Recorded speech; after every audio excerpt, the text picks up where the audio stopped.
What's up, guys? It's your boy Jay Reason back again with another video, and tonight we're going to get into how I choose my sports bets as far as for parlays, whether it be for the spread, whether it be for who's going to get the most touchdowns, the most rushing yards.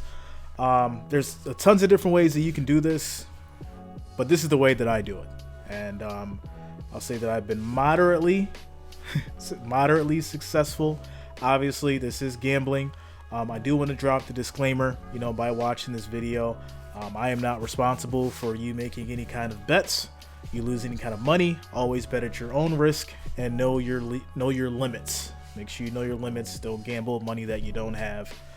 There's also numbers and stuff if you need any kind of help for gambling addiction and all that good stuff. All right, with that said, guys, how I basically choose my bets, I'm going to use the Miami Dolphins and Cincinnati game coming up Thursday as an example. So I look at stuff like, of course, the matchup predictor here. So the first thing you're going to see is a 24.5% matchup predictor for the Miami Dolphins, and then 75.3% for Cincinnati Bengals. So now, right off the bat, heavily favored Cincinnati.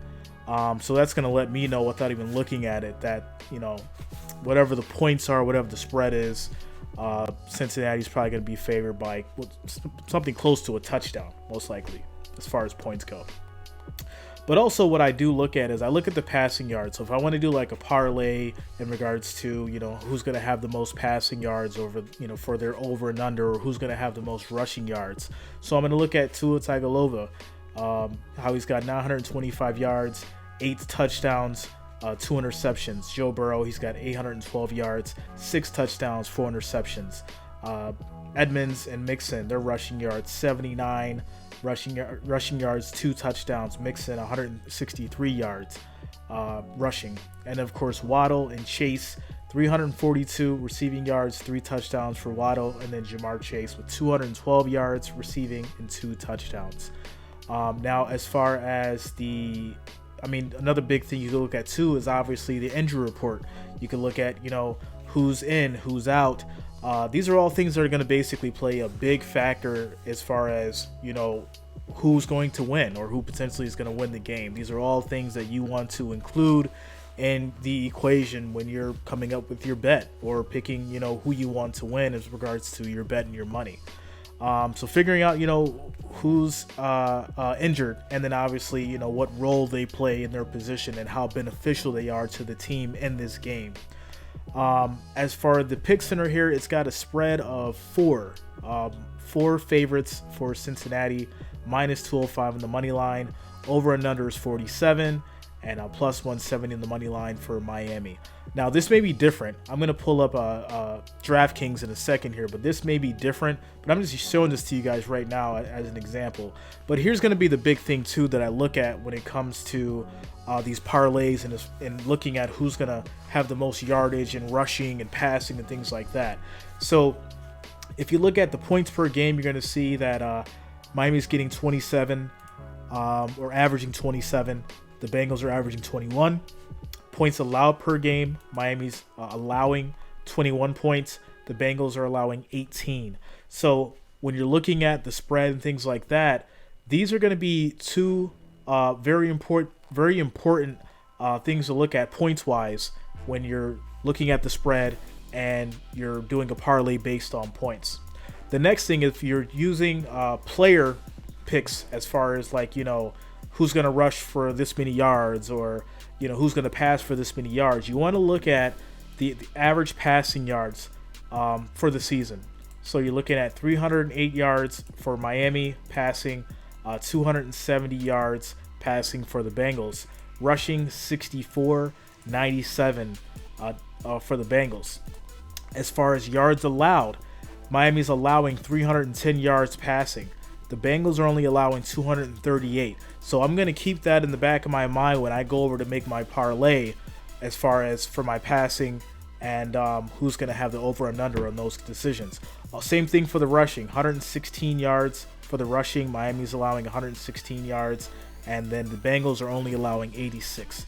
So now I'm going to switch over to the Draftkings and help you guys understand how I do this. So let's just say, and of course I'm not, making my picks yet, but let's just say right now I'm going to go with Miami Dolphins on the spread for +4. All right. I'm going to say, I'm going to give them four points for the game. I may also go with the under because I don't think it's going to be a high scoring game, right? I don't think it's going to be a high scoring game. So now my parlay is up to 264.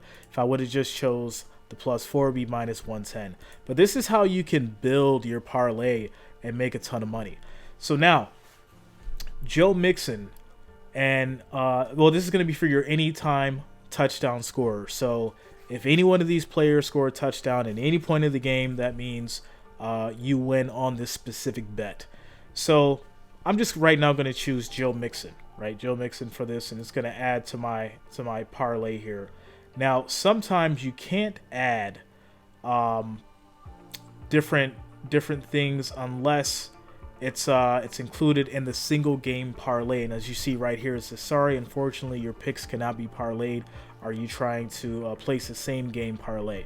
So what you got to do sometimes is actually click out of these and then go back, depending on what you're using, and click on single game parlay. Now this may different from sportbook to sportbook. It may change. So depending on whatever sportbook you're on, things may change, just to give you a heads up. So as you can see, when I went to same game parlay, the spread changed from 4 points to 4.5. If you didn't catch that, it changed from 4 points to 4.5. So now that half point could make a difference. Something to pay attention to. Now, so back to what I was saying. If I choose +4.5 for the spread for Miami, right? Now I'm also going to go with the under. So now I'm going to also choose Joe Mixon for my anytime touchdown score. I think he's going to get a touchdown, right? He's going to probably run it in for a touchdown. We can kind of bet on that. So I'm going to make sure that everything looks good. I've got my 3 picks, Miami Dolphins +4.5, my under 46.5, and Joe Mixon for anytime touchdown. Now I could stop there, but you know what? I want to go ahead and I want to add in one more. I want to say that Joe Burrow is gonna throw over a certain amount of yards because they have this bet available too. Let me just confirm here. Here we go.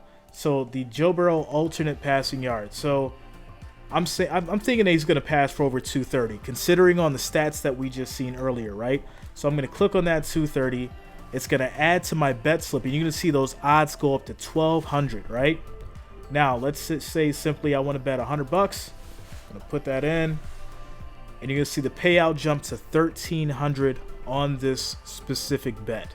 So that is basically just an example of how I do my parlays. You can mix this thing up. There's thousands, potentially maybe millions of ways that you can, combine and play same game parlay bets. But this is basically just how I do it. I look at the stats. I make my decisions based on the stats on each game. And that's another thing that we'll get into, maybe, different legs, different teams and how I do that as well. But this is just an example of how I would do this specific game. I'd go Miami Dolphins +4.5, under 46.5 on the points, Joe Mixon anytime score, and Joe Burrow +230 on the passing yards for a payout of $1,300 off $100. So, yeah, if you guys have any questions, any comments, any big wins you guys have, or any kind of predictions you want to make sure you drop those in the comments. Let me know. Let me know what you guys think, and let me know if this helped you guys. And yeah, make sure you guys smash that like button, smash that subscribe, and I'll see you in the next one. Peace. It's your boy Jay Reason.